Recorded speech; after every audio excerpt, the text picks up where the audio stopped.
내가 형님의 얼굴을 배운즉 하나님의 얼굴을 본 것 같사오며 형님도 나를 기뻐하심이니이다. 나이별로 사람을 오랜만에 만날 때 인사법 하나를 알려드리겠습니다. 나보다 나이 드신 분을 오랜만에 만났을 때 그대로시네요, 그렇게 인사하면 좋고요. 어린아이를 오랜만에 만났을 때에는 많이 컸다, 이렇게 인사하면 좋아요. 데일라이트는 사회생활 하는 법도 알려주는 아주 유익한 청년 방송입니다. 정말 만나고 싶었던, 그리웠던 사람을 만날 때 말로 하기 어려운 기쁨이 있죠. 하지만 아무리 반가워도 야곱처럼 하나님의 얼굴을 본 것 같다 라고 말할 수 있을까? 너무 오버 아니냐는 생각이 듭니다. 나루토에서 하나님과 씨름한 후에 하나님을 신뢰하는 마음이 생긴 것은 알겠지만, 그렇다고 어제까지 무서워 떨던 형 에서를 보면서 하나님의 얼굴이라고 하는 것은 아무래도 과한 표현인 것 같습니다. 이 구절을 어떻게 해석해야 할까? 부정적으로 사람의 마음이 이토록 간사하다? 혹은 긍정적으로 믿음을 가지면 모든 것이 아름답게 보인다? 팔복에 보면 마음이 청결한 자는 하나님을 볼 것이요 라고 말씀하고 있습니다.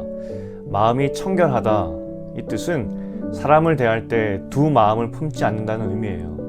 두 마음을 품지 않고 정직히 살아갈 때 손해를 보게 되는 경우가 많아요. 그래서 세상이 좋아하는 방법이 아니죠.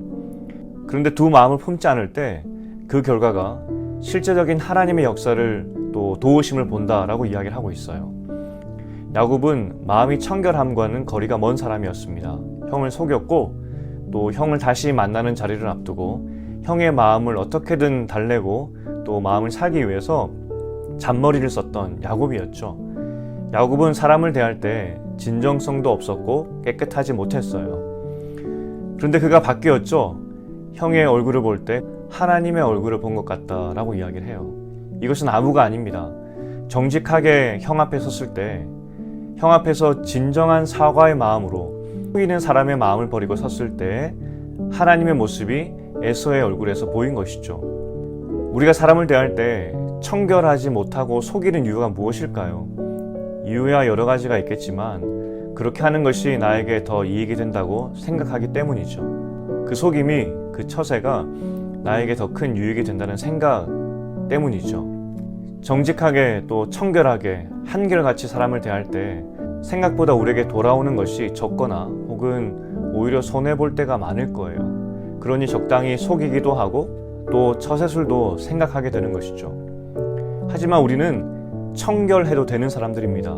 사람을 한결같이 정직하게 대해도 되는 사람들입니다. 왜냐하면 그때 하나님의 얼굴을 보게 될 것이기 때문이죠. 이것은 약속입니다.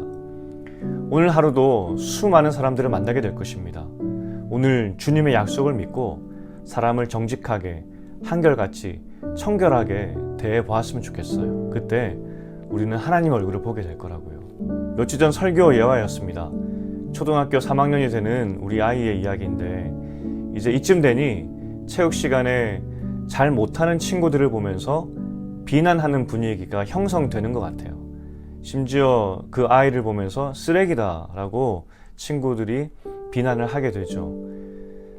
저희 아들을 불러서 장애를 가진 삼촌 이야기를 해주면서 삼촌도 이렇게 놀림을 많이 받았을 것 같은데 혹시 잘 못하는 친구들이 있으면 꼭 도와주라고 제가 간곡히 부탁을 했어요.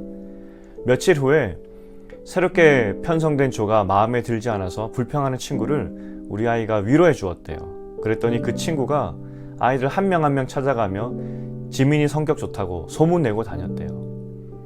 하나님이 우리의 선행을 또 착함을 반드시 갚아주실 거예요. 청결한 마음을 가질 때 정말 하나님을 보게 될 거라고요. 그렇게 되기를 축복합니다.